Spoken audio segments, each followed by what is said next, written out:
तैयार टैरिफ पर आर पार। इस खबर पर आपको विस्तार से जानकारी देंगे, लेकिन उससे पहले अब आप ये जान लीजिए ट्रेंड में वो आज कौन कौन सी खबर है जिस पर हम आपसे जानकारी साझा करने वाले हैं। तो अलग अलग प्लेटफॉर्म पर कौन सी खबर इस वक्त ट्रेंड कर रही है, ये इस वक्त आपकी स्क्रीन पर है। टैरिफ पर आर पार पर बात करेंगे, साथ ही बात होगी कि क्या अब ट्रंप पुतिन को मनाने वाले हैं, यानी यूएई में सजेगा क्या मंच। एसआईआर पर लड़ाई की बात होगी जिस पर सियासत इस वक्त हाई है।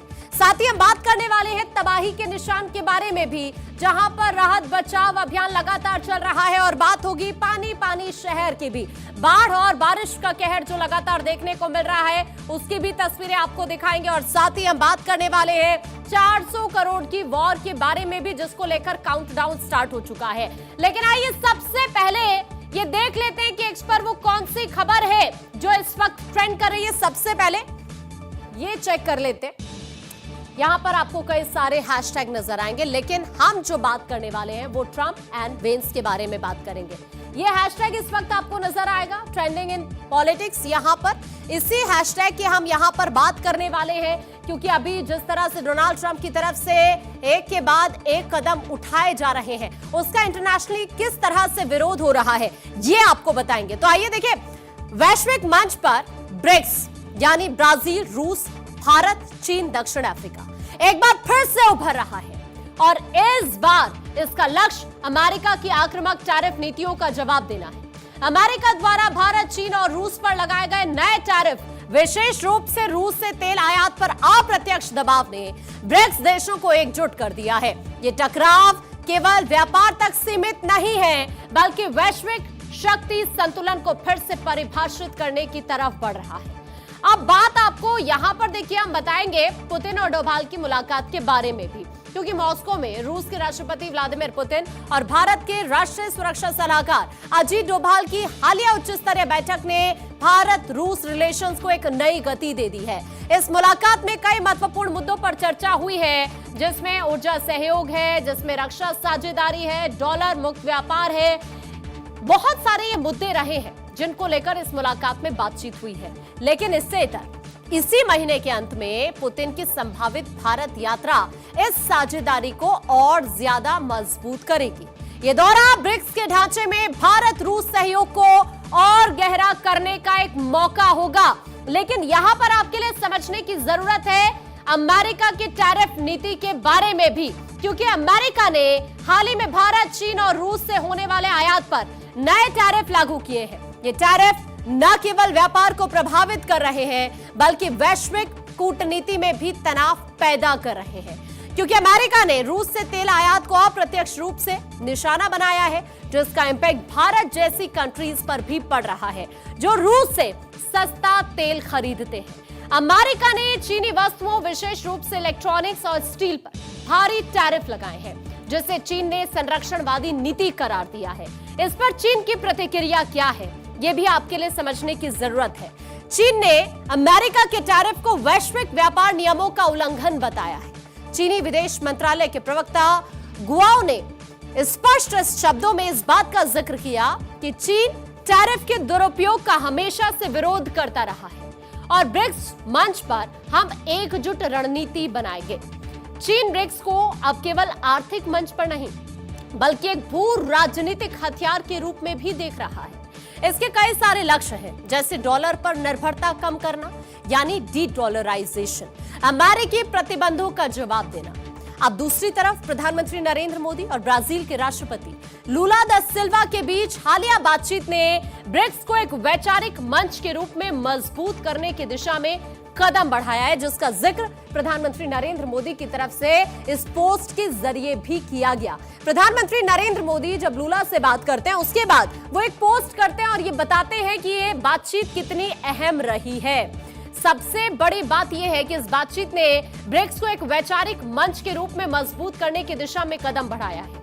दोनों नेताओं ने कई बातों पर जोर दिया, जिसमें सबसे बड़ी बात है दक्षिण सहयोग की। अगर हम बात करते हैं, जिसमें विकासशील देशों के बीच व्यापार हो, तकनीक हो या फिर निवेश को बढ़ावा किस तरह से दिया जाए, इस पर फोकस रहा है। ब्रिक्स के विस्तार पर फोकस रहा, क्योंकि जो नए सदस्य देश हैं उनको इसमें शामिल किया जाएगा तो ब्रिक्स को और शक्तिशाली बनाया जा सकता है, जिससे वैश्विक दक्षिण की आवाज बन पाए।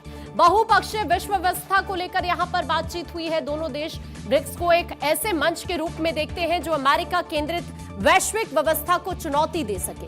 अब समझने की जरूरत है भारत की रणनीतिक स्थिति के बारे में भी।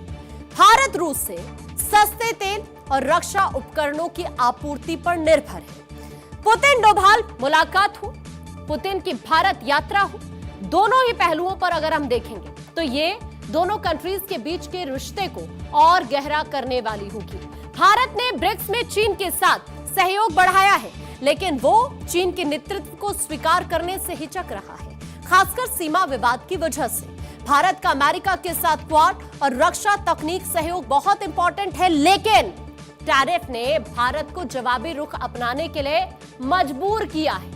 अब जरूरी है कि इस टैरिफ जंग का भविष्य क्या हो सकता है। अमेरिका की अमेरिका फर्स्ट नीति अब उसी के लिए ही कूटनीतिक रूप से भारी पड़ रही है। ब्रिक्स देश, विशेष रूप से चीन, रूस, दोनों ही कंट्रीज की अगर हम बात करते हैं तो टैरिफ और प्रतिबंधों के खिलाफ खुलकर सामने आ चुके हैं।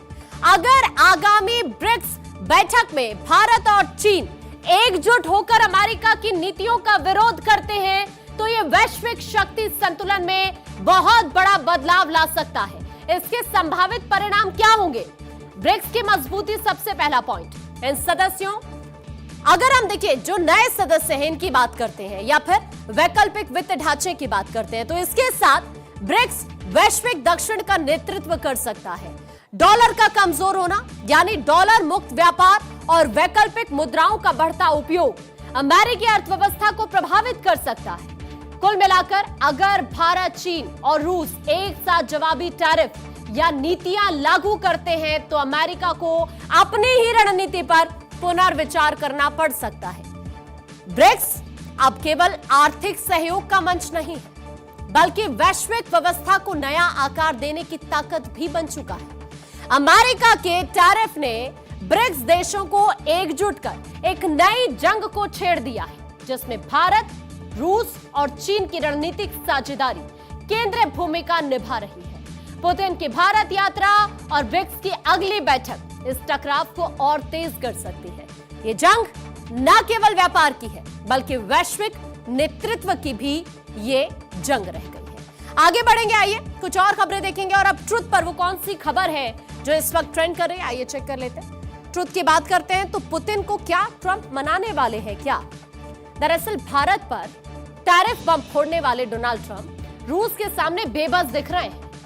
अब वो खुद पुतिन से मिलने आ रहे हैं। ये मुलाकात खाड़ी देशों यानी अगर हम यूएई की बात करें तो खाड़ी देश यूएई में ये मुलाकात हो सकती है। इसके संकेत खुद रूस के राष्ट्रपति पुतिन की तरफ से दिए गए हैं। दुनिया के दो बड़े नेताओं की मुलाकात अगले सप्ताह ही प्रस्तावित है।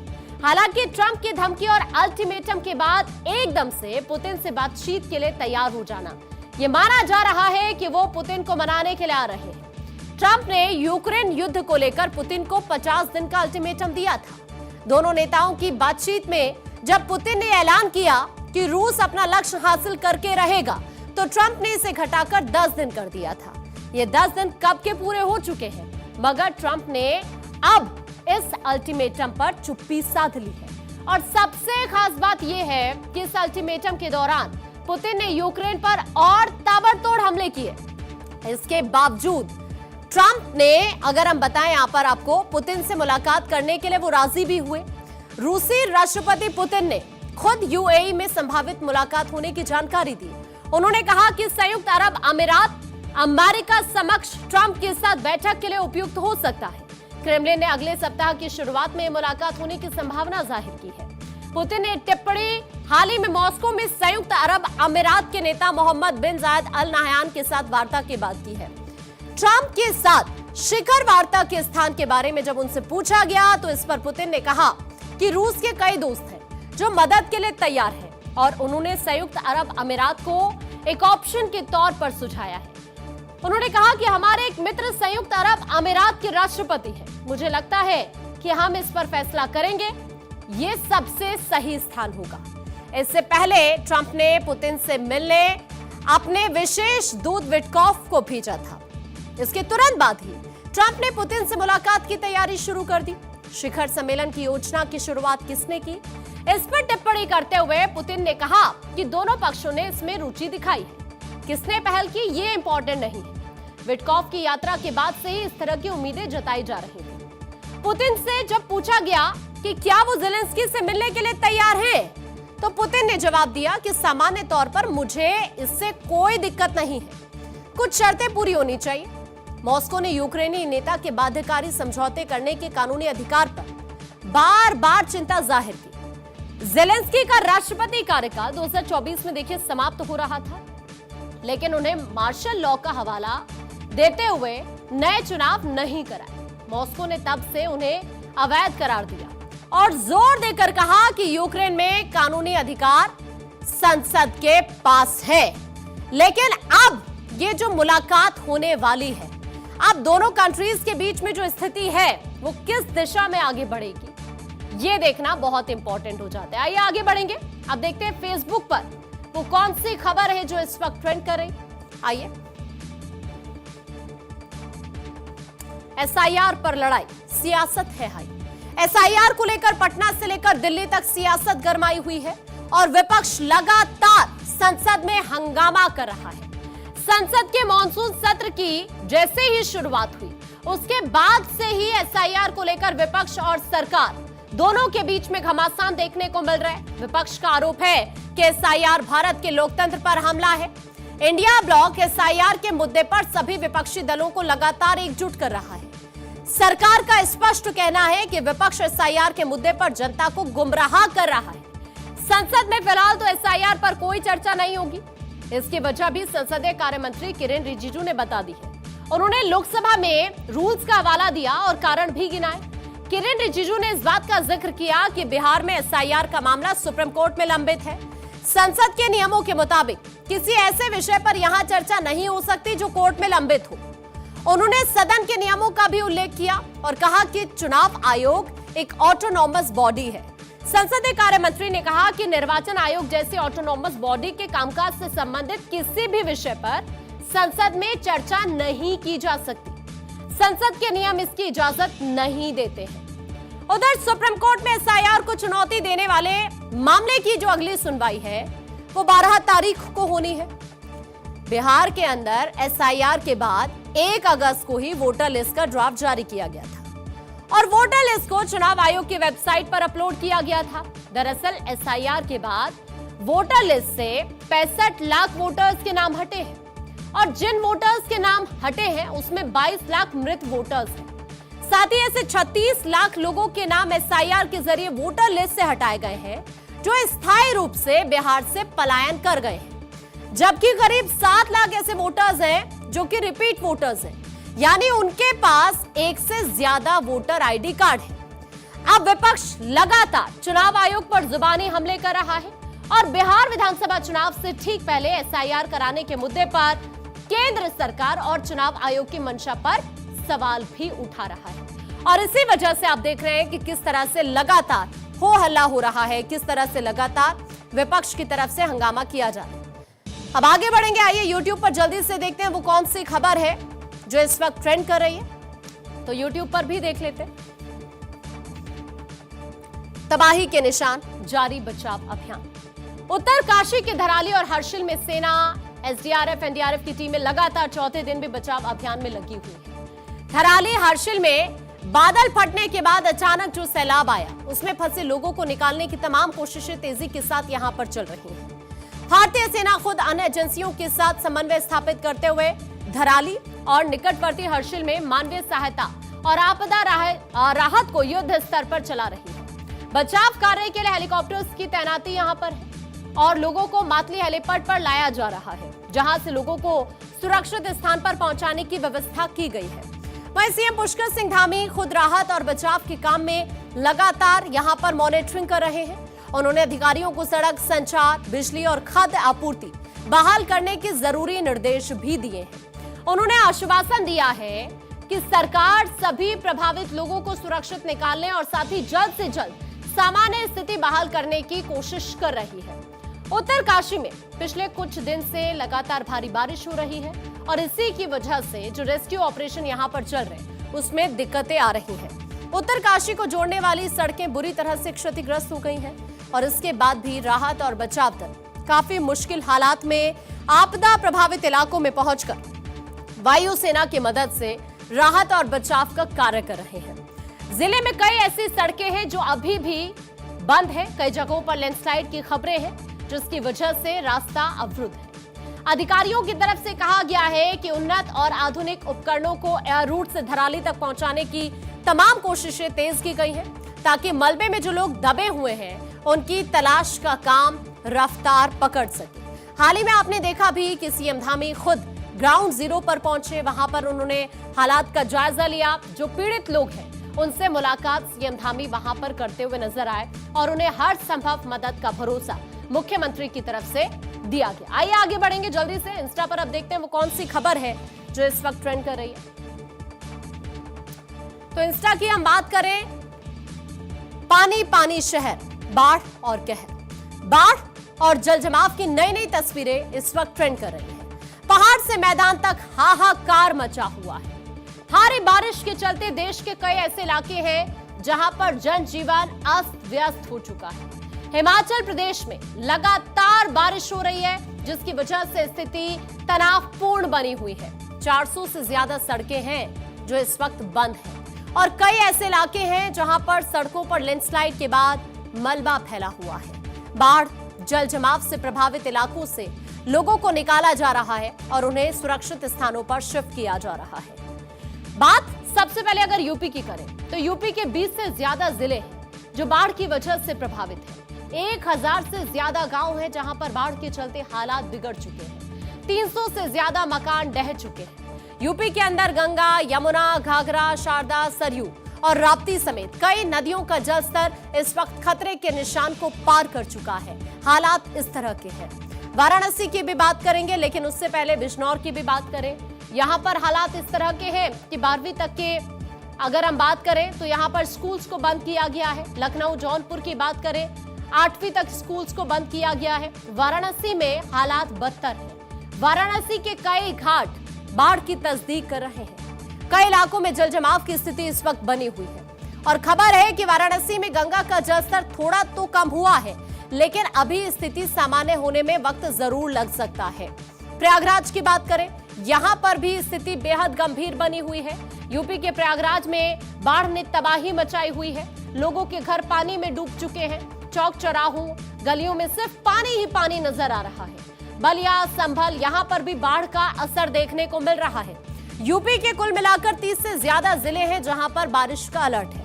अब बात बिहार की भी करते हैं तो बिहार के भी कई जिले हैं जहां पर बाढ़ का कहर दिख रहा है। नदियां खतरे के निशान के ऊपर बह रही हैं। राजधानी पटना की बात करें तो कई इलाके हैं जहां पर बाढ़ की आशंका गहराती जा रही है। बिहार के 38 जिलों में आंधी बारिश का अलर्ट है। बेगूसराय में बाढ़ की वजह से स्कूल अगले आदेश तक बंद कर दिए गए हैं। खगड़िया और वैशाली में भी स्कूल्स को बंद किया गया है। मौसम विभाग ने बिहार समेत कुल 9 राज्य हैं जहां पर बारिश का ऑरेंज अलर्ट जारी किया है।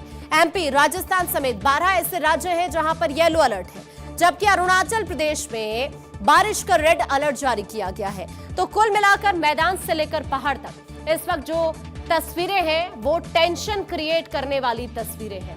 आइए अब आगे बढ़ते हैं। एक्स पर कुछ और खबरें देखते हैं जो इस वक्त ट्रेंड कर रही है। 400 करोड़ की war, countdown start. Hrithik Roshan और जूनियर एनटीआर की मूवी वॉर 2 की रिलीज का काउंटडाउन स्टार्ट हो चुका है। लेकिन फिल्म की रिलीज से पहले ही इस फिल्म की ड्यूरेशन को लेकर एक नई वॉर की शुरुआत हो चुकी है। खबर है कि ऋतिक रोशन और फिल्म के डायरेक्टर अयान मुखर्जी के बीच क्रिएटिव कंट्रोल को लेकर विवाद बढ़ता जा रहा है। दरअसल 14 अगस्त को रिलीज होने जा रही करीब 400 करोड़ की लागत से बनी वॉर 2 की ड्यूरेशन लगभग 3 घंटे से ज्यादा की थी। ऋतिक चाहते हैं कि फिल्म की ड्यूरेशन कम हो। ऋतिक की अपील पर अयान ने फिल्म को 7 मिनट शॉर्ट कर दिया था, लेकिन ऋतिक इससे भी खुश नजर नहीं आए, जिसके बाद ऐसी खबरें जोर पकड़ रही हैं कि ऋतिक ने फिल्म की फाइनल ड्यूरेशन को और 10 मिनट कम कर दिया है। फिल्म की ड्यूरेशन अब घटकर 2 घंटे 53 मिनट रह गई है। ऋतिक के इस फैसले के बाद अयान मुखर्जी निराश हो गए हैं और उन्हें लग रहा है कि इस स्पाई थ्रिलर के लिए उनके ओरिजिनल क्रिएटिव विजन के साथ समझौता किया गया है। विवाद बढ़ा और विवाद बढ़ता देख फिल्म की निर्माता कंपनी YRF के मैनेजमेंट ने मोर्चा संभाल लिया और फिल्म से जुड़े विवाद को थामने की कोशिश की। खबरें तो ऐसी भी हैं कि फिल्म के डायरेक्टर अयान ने खुद फिल्म के प्रमोशन और मार्केटिंग से दूरी बनानी शुरू कर दी है। इस विवाद के बीच ऋतिक ने अपने इंस्टाग्राम अकाउंट पर फिल्म का एक नया पोस्टर शेयर किया है, जिसमें जूनियर एनटीआर और ऋतिक रोशन एक दूसरे को घूरते हुए नजर आ रहे हैं। साथ ही फिल्म के नए गाने जनाब आली का प्रोमो भी सामने आ चुका है। इस गाने में जूनियर एनटीआर और ऋतिक रोशन के बीच जोरदार डांस वॉर नजर आएगा। वॉर 2 ऋतिक की 2019 में आई वॉर की एक्शन हिट फिल्म का सीक्वल है। पहली फिल्म में ऋतिक के साथ टाइगर श्रॉफ भी थे, हालांकि वो सीक्वल का हिस्सा नहीं है। अयान मुखर्जी निर्देशित इस फिल्म में कियारा आडवाणी ऋतिक के साथ रोमांस करती हुई नजर आएंगी। लेकिन अब देखने वाली बात यह होगी कि ऋतिक की इस मूवी को ऑडियंस का आखिरकार कैसा प्यार मिलता है, क्योंकि दर्शकों को अब इंतजार है 14 अगस्त का। फिलहाल आज के लिए ट्रेंड्स में इतना ही। बाकी तमाम बड़ी खबरों के लिए आप देखते रहिए भारत 24।